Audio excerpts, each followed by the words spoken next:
Hello, welcome back to my channel. Let's take another little deep dive into weeks 3 and 4 spreads for the Divine Feminine, or Channeling the Divine Feminine, being hosted by Eries Witchcraft on YouTube, alongside the lovely Amethyst Ascension's Facebook group. And I, as you know, have started working in digital journals. I'm actually finding these quite useful for these types of things because Amethyst Ascension, based on the work created from the host for the month, has done these digital journals, and there was one for mine as well, which was the Seasons of the Witch.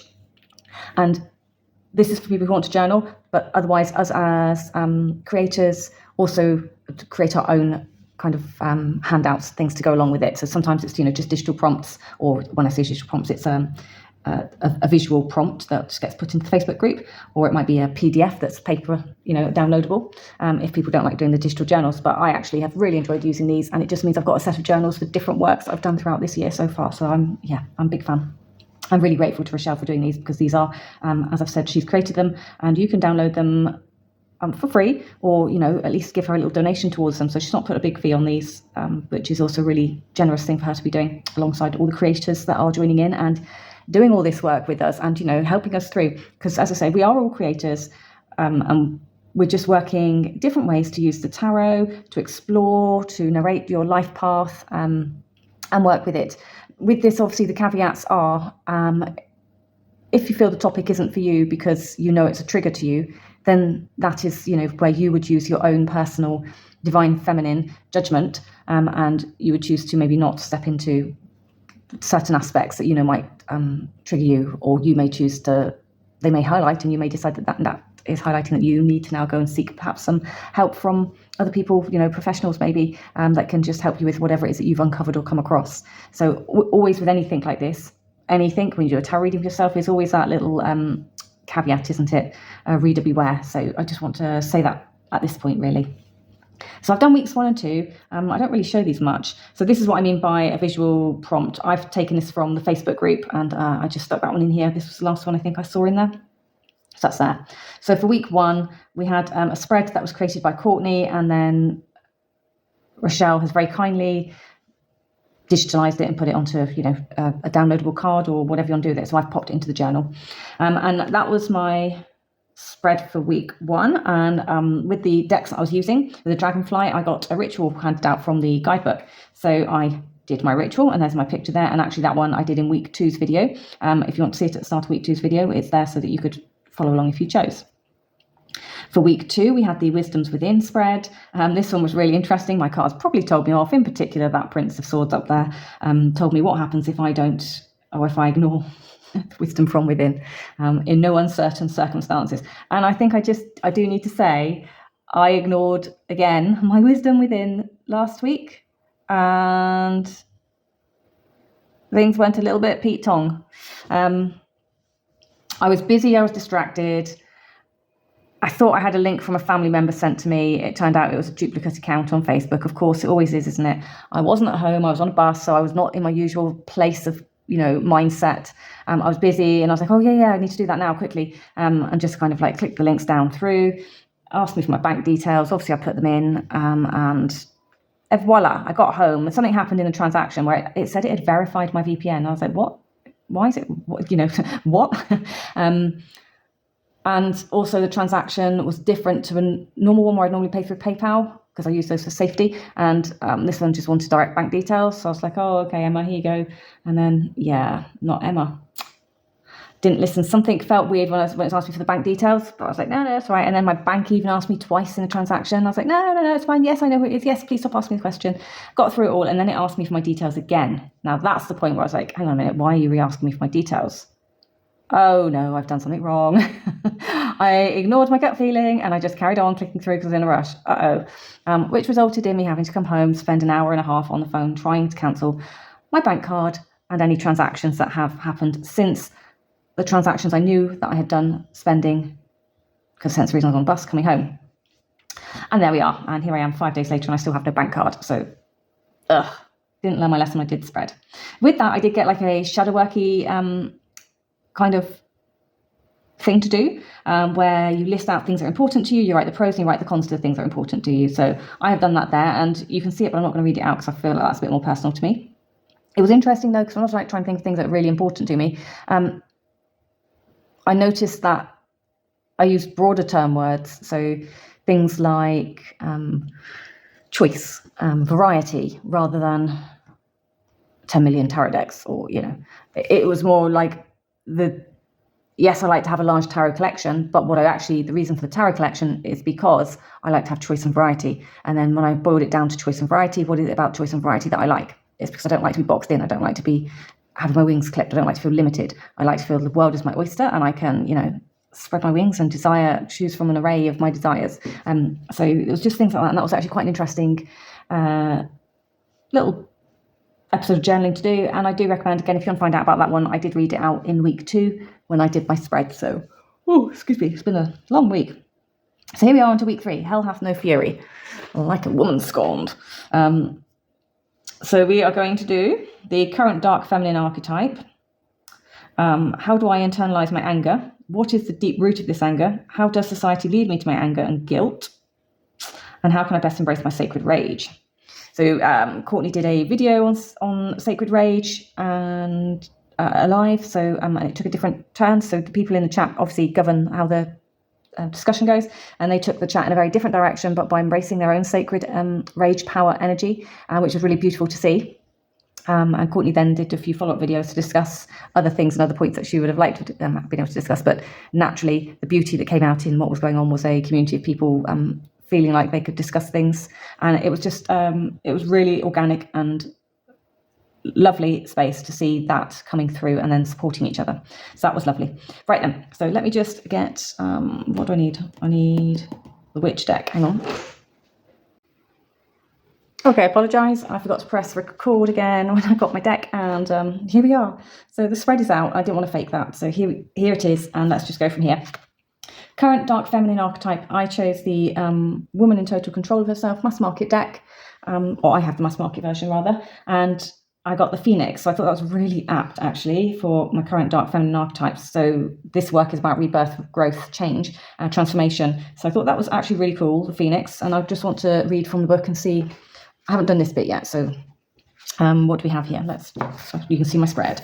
The woman in fire is no longer a woman in total control, being burned due to fear, control, or power.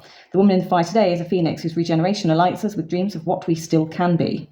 You are born with transformation in your veins. The fire they used to burn us hundreds of years ago, and the myriad of ways they have used to force, suppress, annihilate, and burn your sovereignty to compliance right here, right now, is losing its heat. You and your ancestors have taken the fire they used to destroy and brought it forward as fire to transform. The woman in total control of herself doesn't seek retribution. She channels her rage, her power, her sadness, her brokenness into life force, creativity. She is a living transformation holding her wings in the flames of change. Don't seek stasis or passivity or comfort. Let it all burn.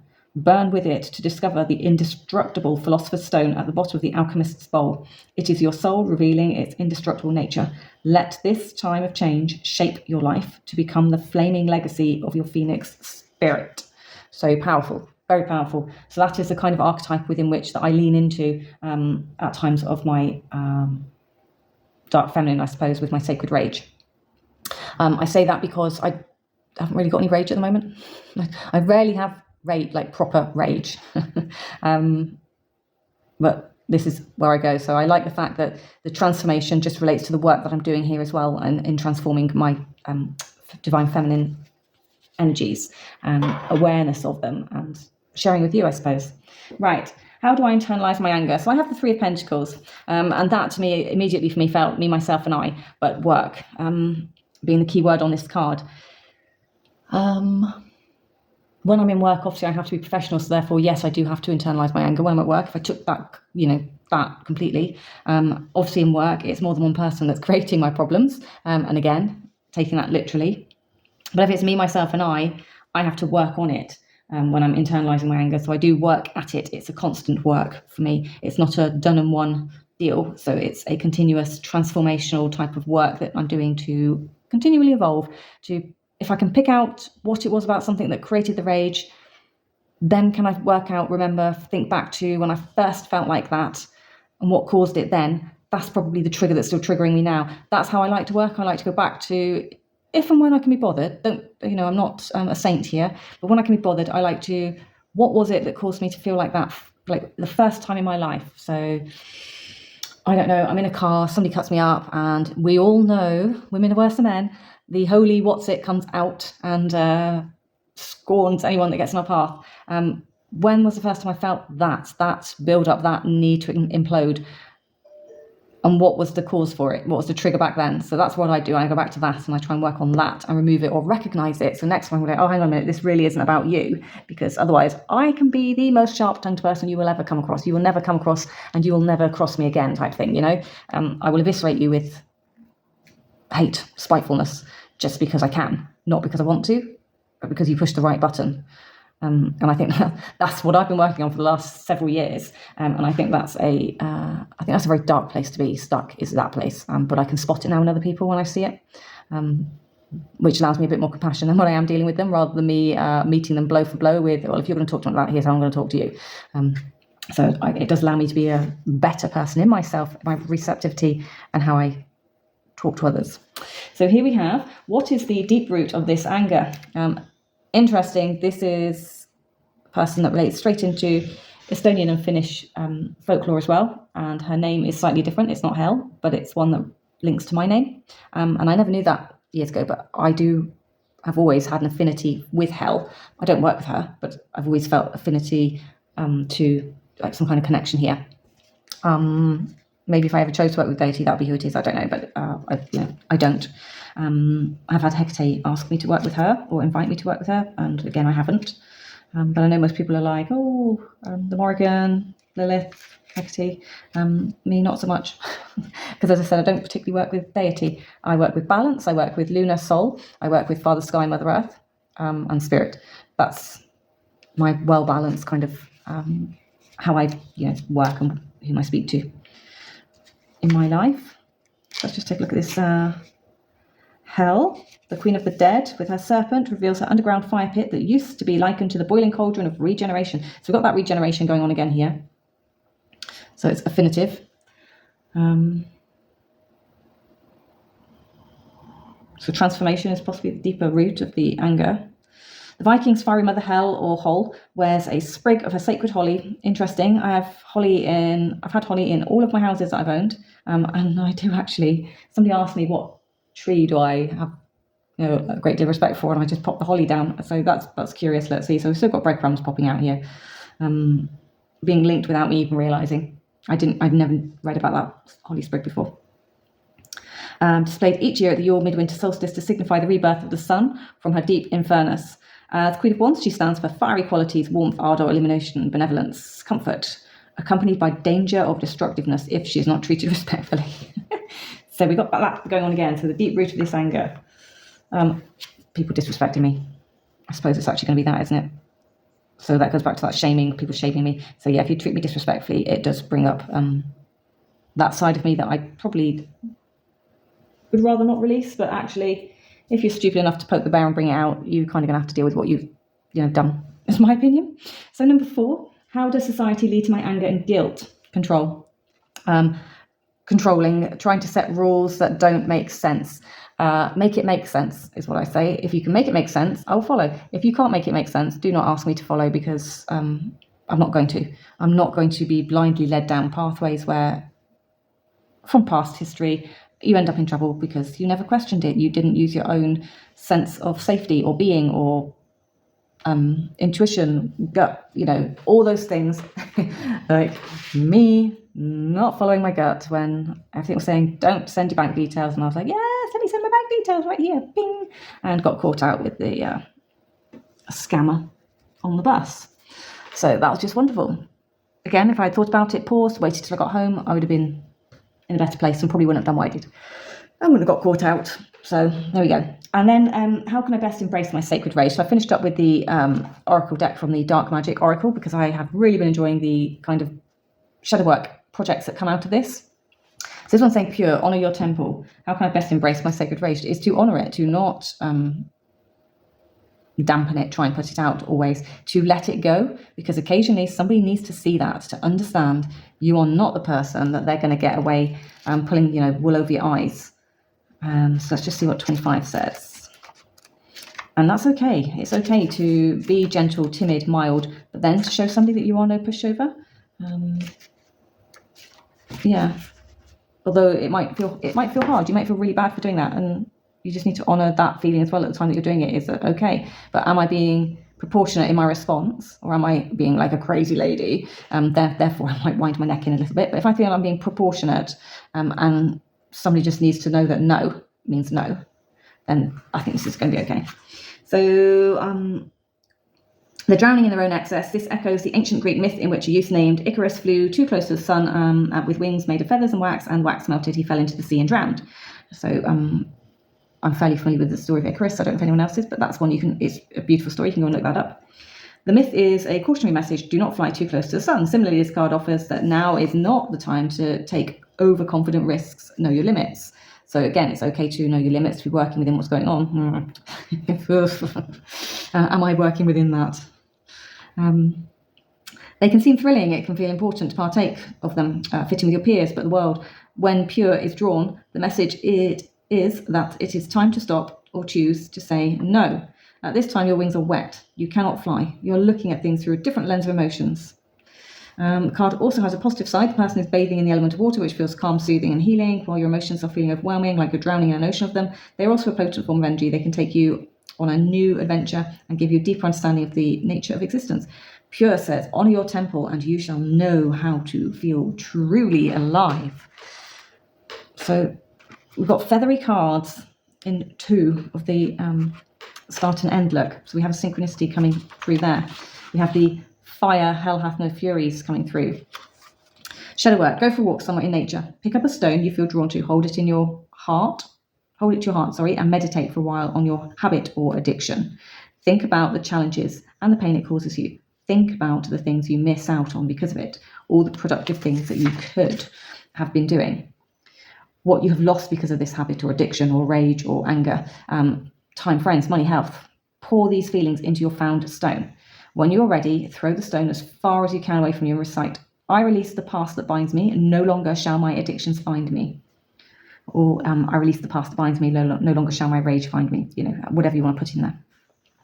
Lie on the ground or lean against a tree and let the soothing and supportive energies of our planet seep into your body, calming and cleansing you. Take practical steps to get advice and help let go. Now that's interesting. Last week, I'm sure I talked about a tree and that I should really go and sit with a tree, and that's where I get my peacefulness and my grounding.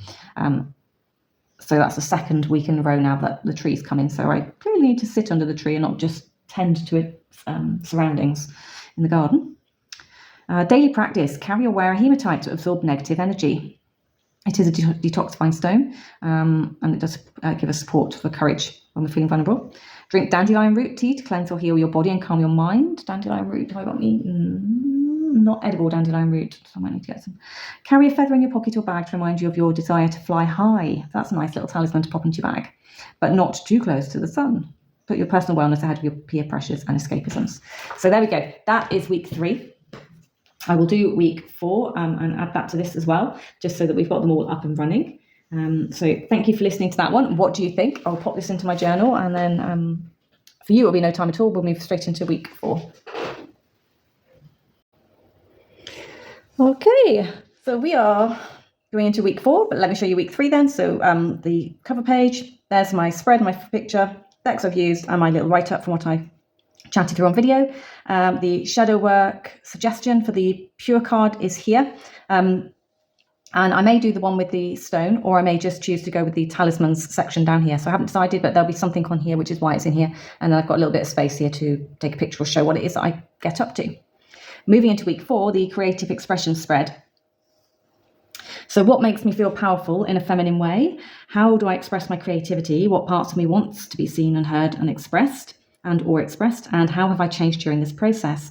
Chatting through them. So what makes me feel powerful in a feminine way? This is a really cliched thing to say, but confidence. And when I'm feeling particularly confident, I've usually decided, in the last 2 years, I've decided to try and embrace a red lip.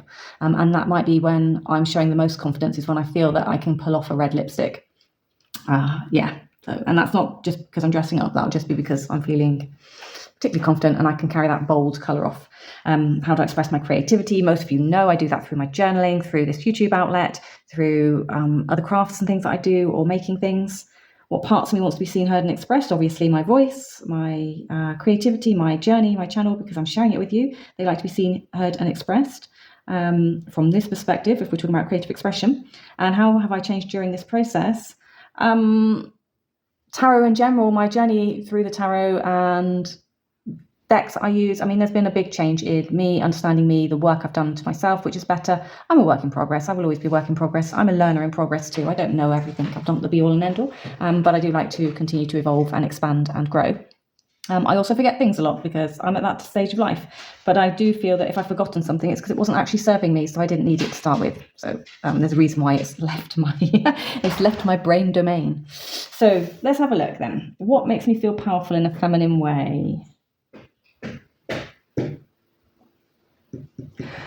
Which deck?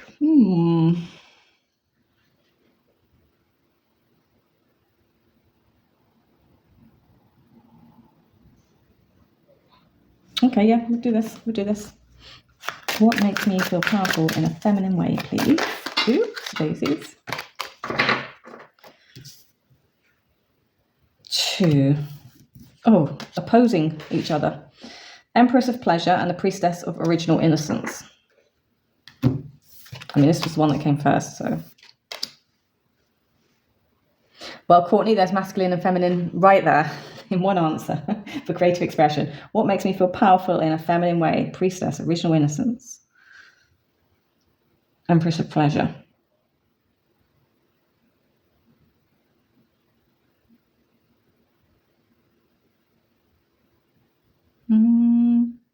Following creative expression. I am going to look at the book right now. Right now, let's get the book. 26. Let's just have a look at this bear. This one I think speaks for itself.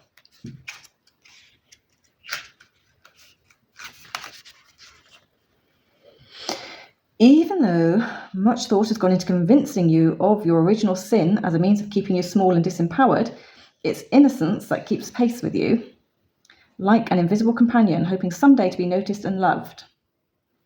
What makes me feel powerful in a feminine way?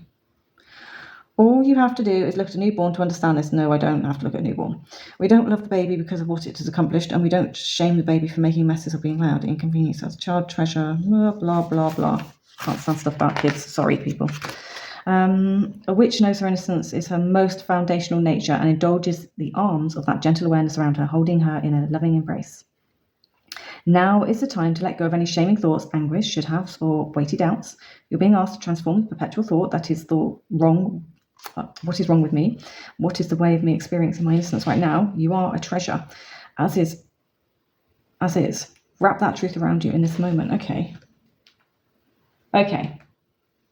So, if we're going to use the question, what makes me feel powerful in a feminine way, based on everything that Card is talking about, to me, it's that last sentence. You are a treasure, as is. Wrap the truth around you.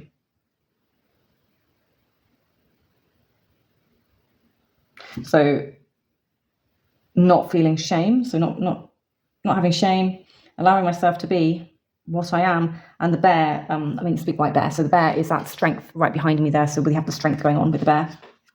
The Empress of Pleasure kind of speaks themselves. So to me, that's indulging then in the pleasures of life, the things that I like, not feeling ashamed of wearing something sexy, wearing a red lipstick. When I say something sexy, to me, something that reveals more skin than maybe the masculine me would, my tomboy person. Okay, so I am an inner tomboy. I always am and always will be. I'm not a outdoorsy person per se, but I do get on and do it. Do you know what I mean? I wear jeans, I have dogs, we get messy, we get muddy. I am not tottering down. I'm not a Sex and the City girl. I'm no Carrie Bradshaw, but I do like to have a little bit of Samantha in me when I need it. So yeah, so this is what this is feeling like to me. I can't put it into words, but this is where I think I'm going. Because I don't really want this to be too long. It's already, I think, going to be a pretty lengthy video. How do I express my creativity?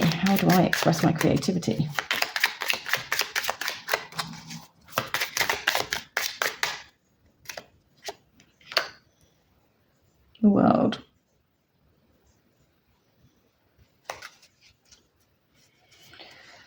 From start to finish, beginnings to endings, with everything that I've learned, that I see, that I acknowledge, that I enjoy. What parts of me wants to be seen, heard, and or expressed? What parts of me wants to be seen, heard, and or expressed? Of course I do. Two of Wands. Oh, there's a balance right there. Everything that we've got going on.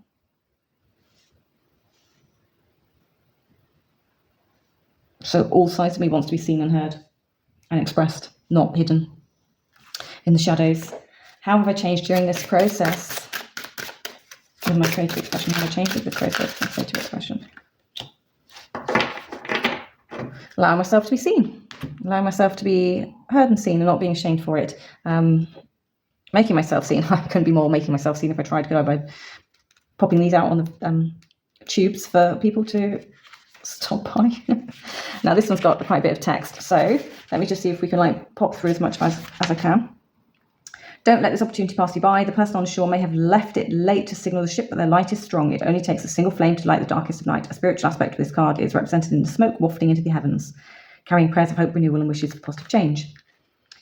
When you draw shine, it highlights the metaphysical principle like attracts like. Energy and opportunity exist around you in some form. It's time for you to make it notice you. The card can also mark the beginning of an exciting new journey in life. Your ship is coming in to shore, guided by the birthing energies of the new moon. Amazing. We are under a new moon right now. We had new moon yesterday. It was my birthday, so I did my new moon ritual. So that's how I happen to know that. And here we are talking about it right now. So there's a synchronicity. So I'm supposed to be doing this. Be sure to have everything ready and in order so you can jump on it and sail away to explore new horizons. Now the shadow work, attraction amulet bag. Rather than trying to manipulate another to be attracted to you or force a situation to find or accept you, it is more powerful and reliable to use an attraction spell in your useful radiate energy. So it has, you'll need a white or yellow candle, a pointed stick or quill, I guess, to write onto your candle, matches, an aquamarine crystal to enhance your psychic ability, energies, increasing your self-confidence, radiate best qualities, and also that works with your throat chakra. Objects that represent what you want to attract. So if that's wealth, I guess you want some money. A small pouch of natural fabric in a colour or pattern you are drawn to align with the energy of someone or something that's being attracted to you. Then we have objects of attraction here. So we have some objects of attraction. And the saying is, sacred light shine for me, in my light no shadows be. When you feel it's fully charged, so it tells you how to charge your amulet basically. When you create this amulet bag, you weave a sacred thread to bind what's best for you in this moment to you. Remember, keep an open mind to what may unfold after you work this attraction magic. Anything like this, I do say though, be careful what you are attracting, what you're wishing for, and that your sentiment is absolute, because this is where things bite you on the bum if you don't sew up the loopholes and get it correct. So this may not be something I do. Daily practice. Carry or wear an aquamarine crystal to help radiate your best and most luminous energies. Yep, I can do that. Drink spearmint tea to stimulate positive thoughts. Absolutely. I have lots of mint teas. Hold your head high. Be open to new opportunities. Say yes as often as you can to attract new adventures in life. Now, obviously, week 3, it was telling me to say no. Now it's telling me to say yes. But balancing emotion and thought before I do so. Courtney, thank you so much. There is a 5th spread to all of this. It is the Lilith spread. And this is about your sexual self. So if I just pop this under here for you, it is sexual self that needs attention, desires that I have suppressed or denied. What way can I step into my sexual power? Lessons from my past experiences and guidance from Lilith. As I said, I'm not probably going to do this one because it's specifically to Lilith.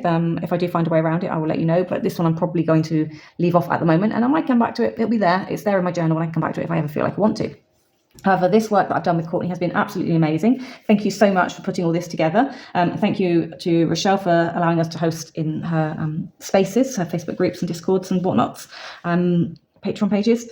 And I encourage you all to pick this up and do this. Even if you're not ready to go now, I do encourage you to have a go. And just from an aspect of working with cards in different ways. Now, I have used cards, and other ladies who've done this one have talked through the prompts and things. There's no right or wrong. I'm a card slinger. That's me. So I want to throw cards. I want to pull decks. I want to throw cards. I want to read the wisdom. And as I've said, I have thoroughly enjoyed what's coming through in the Dark Magic Oracle, which would prompt some things that I never expected to use. So it is a rock pull deck, thoroughly enjoying it. I really do recommend this one. As I do the Woman in Total Control of Herself. I've had that for a couple of years. Thoroughly enjoy this deck. Love it. It is a powerful deck. The book is very powerful, very powerful. And you can do the spread alone with these. It doesn't have to be tarot and things, but Barbara Walker was a feminist, is a feminist. I think she's still alive. And this is from her feminist standpoint when she created this deck. So I couldn't think of a better deck to be using for that channeling divine feminine. Until the next one, take care. Bye-bye.